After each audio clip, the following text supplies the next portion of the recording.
গোসল না করে দীর্ঘ সময় কাটিয়ে দিলে গুনাহ হবে কিনা? ফরজ গোসল এটা বিলম্ব না করে যত দ্রুততার সাথে করা যায় ততই ভালো, স্বাস্থ্যের জন্য ভালো, ঈমান আমলের দৃষ্টিকোণ থেকেও, ইসলামের দৃষ্টিকোণ থেকেও এটি ভালো।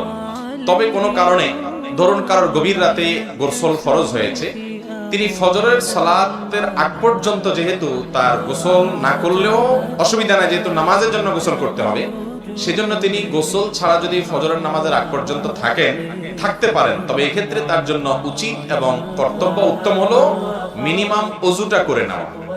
ওই অবস্থায় ওযু করে তারপর তিনি শুয়ে পড়বেন, এবং এটি বিভিন্ন হাদিস দ্বারা প্রমাণিত। কারণ মনে করেন ফজরের পরে গোসল ফরজ হয়েছে, এখন যোহরের নামাজের আগ পর্যন্ত মাঝখানে আর কোনো নামাজ নাই, তাহলে গোসলটা একটু পরে, 2 ঘন্টা পরে, 3 ঘন্টা পরেও তিনি করতে চাচ্ছেন, করতে পারেন। তাহলে এক্ষেত্রে উত্তম হলো ওযু করে নিয়ে তারপর অন্যান্য কাজ কাম করা, এবং পরবর্তী ফরজ ওয়াক্তের আগেই, ফরজ সালাতের আগেই তিনি অবশ্যই গোসল করে ফেলতে হবে। যদি কোনো কারণে ওযুও না করেন তারপরেও শুয়ে থাকেন ওই বাথরুম সেরে এসে, তো সেটাতে বড় কোনো গুনাহ হবে না, তবে ওযু করে শোয়াটাই হলো সুন্নাহ সম্মত এবং ভালো। আমাদের সমাজে গোসল ফরজ হওয়ার পর মেয়েরা যদি গৃহস্থলী কাজ করে তাহলে দেখবেন ফতোয়ার কোনো শেষ নাই। যত ভুয়া ভিত্তিহীন ফতোয়া মেয়েদের উপরে এদেশে আরোপ করা হয়, মেয়েদের উপরে যত মাসআলা, ভুয়া মাসআলা আরোপ করা হয়, ছেলেদের উপরে এত মাসআলা আরোপ করা হয় না। ছেলেটা গোসল ফরজ হওয়ার পরে শুয়ে রয়েছে 2-4 ঘন্টা, কেউ কিছু বলবে না।